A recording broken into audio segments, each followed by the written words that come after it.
my name's Chris Frampton. I'm giving an informative speech about the military. I'm going to explain what you have to do to get in the military, what military life is like while you're in the military, and what happens when you get out of the military. When you enter the military, you have to take a test called an ASVAB test. It's a test that gives you a general knowledge quiz. It depends how you do on it to say what job you can get. The higher your score, the more difficult your job is. The lower your score, you're probably just going to have a job where you shoot people. After you pass that, you have to go to the MEPS. There, you get a physical. They check your eyesight, your hearing. They draw blood to make sure you don't have any diseases. And you have to do some kind of duck walk to make sure your joints work. And depending on what your job is, you have to lift a certain amount of weight, which is the maximum weight you'll probably have to lift in your job, which mine was 180 pounds. Wow. And after that, you get to pick your job. They'll give you a list of jobs you can pick from. You get to pick from 3 of them, mostly because they don't know how many openings are in the job. You won't really find out what your job is until you get out of basic training. Next, you'll go to basic, when that's done, you'll get shipped off to basic training, which is in Lackland Air Force Base. It's in Texas. After basic training is 9 weeks now. They upgraded that about 2 years ago. Now they teach you how to fight and shoot people. Normally Air Force, all that was is learn how to march and learn the history. Wow. After basic, you'll go to your first duty station. Wherever that, it might be nice, might be really bad like mine. I got stuck in New Mexico. There you have, your first year will be nothing but upgrade training, where they teach you how to do your level job. The higher your upgrade training is, the more jobs you can do, and people leave you alone more. They trust you more. And most people think military is a hard life. Depending on what job you get, it might be. But I was a crew chief. I worked on jets, so every day was just like going to work, 8 hours, and come back home and doing whatever you want to. Now, every once in a while, you'll get stuck on an AEF, which is a mini deployment, which is 4 months. You can get sent to anywhere from Japan to Italy or Iraq, Afghanistan. It all depends where they want to go. If you do go to Japan or Italy, it's just because the people there have to go to Iraq or a battle zone. You're just there to cover them. And when you come back, you get like a couple weeks off after your AEF.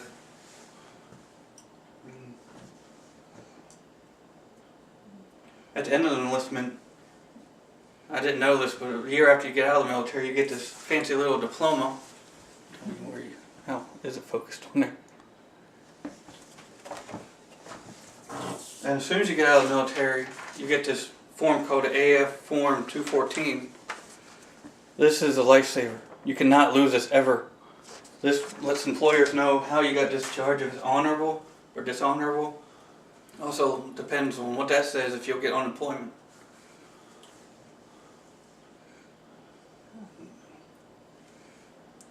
So far I talked about what you had to do to get in the military, what you did while you're in the military, and what happens when you get out of the military. Does anyone have any questions? That's interesting.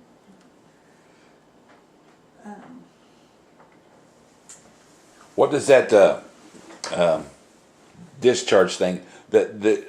What if you don't have an honorable discharge? If you don't have an honorable discharge, a lot of employers won't hire you. Because you have to do something really crappy like drinking and driving or raping someone to get a dishonorable discharge or not following the rules. So what does that do to unemployment? What if you're unemployed? Well, if you get dishonorable discharge, the military will not give you unemployment because they kicked you out and they don't. It's more like getting fired in a real job. You can't get unemployment if you get fired. But now, would future employers have to know that? That's not military related, like to go get a job somewhere? Future employers don't really ask for it. Okay. But if they do, they like to see it to make sure you're a good worker. Okay. Most of the time, they probably just call your boss to make sure.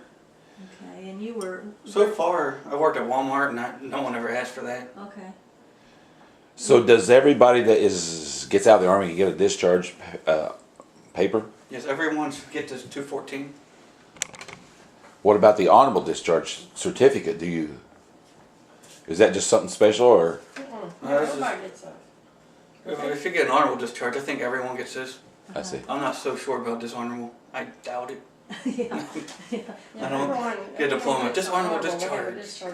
I wouldn't think you'd get an honorable discharge. Everybody get an honorable discharge card.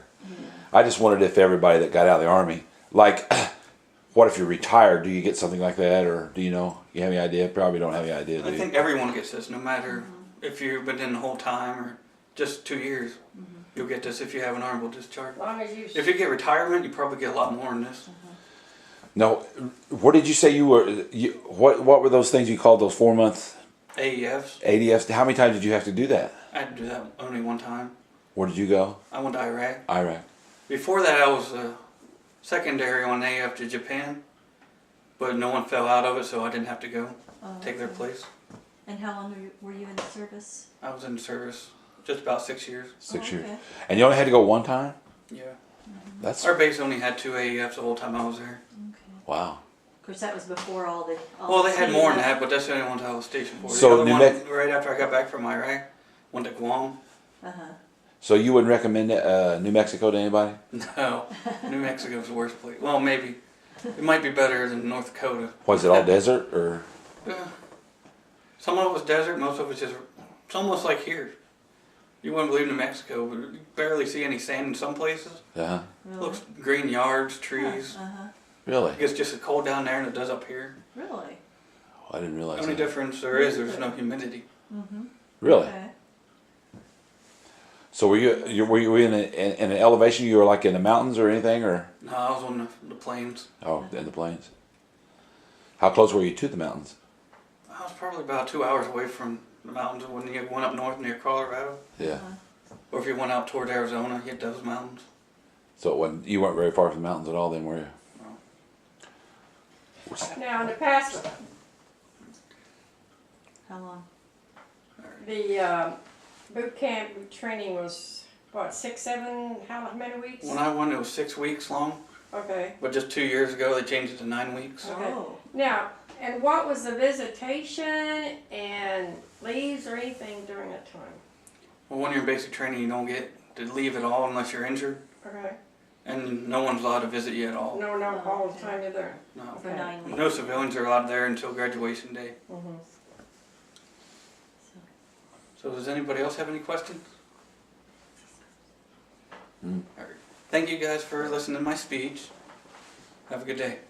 Thank you. Okay. 8 minutes right there.